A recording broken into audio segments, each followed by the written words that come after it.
அக்கா உங்கள்ட்ட 1 கோடி ரூபாய் கொடுத்து மாமா செய்யாத விஷயத்த செய்ய வைங்க. நம்ம என்ன வேலையா செய்ய போறோம்? யா காமான படுத்துக்கிறீங்க அங்க பெராக் படுத்துக்கிறீங்க. இல்ல இல்ல அத நீ படிச்சிட்டு இருந்தியே அதுக்காக சொல்லு என்னமா.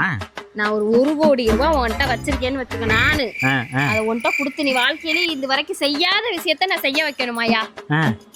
அதாவது நீ என்கிட்ட வந்து 1 கோடி ரூபாய் தர. 1 கோடி நீ பார்த்த? ஆமாப்ப 1 கோடி நல்லா கெட்ட பழக்கமா வச்சிருக்க. அதனால உன்கிட்ட எதை செய்ய வைக்கலாம்? ஜமா 1 கோடி ரூபாய் நீ தரீனா நான் உடனே வக்கீல பாப்பேன்.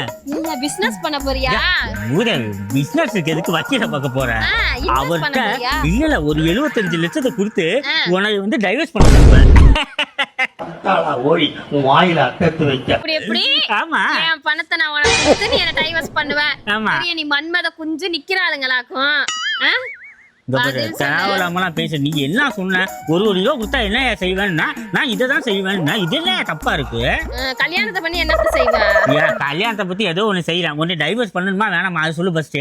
1 கோடி ரூபாய் நான் தரல. அந்த கமௌண்டும் பண்ணல மூடிக்கிட்டு போ. பக்கத்துல கவிதா நிக்கிறா. 2 கோடி ரூபாய் தராலாம். பைத்தியம் லூசா இருக்க. அத செய்ய மாட்டாருங்க. அத கரெக்ட் பண்றதுக்கு 1 கோடி எதுக்கு லூசு? அத பிரியாம கொடுத்துருவேன் கவிதா.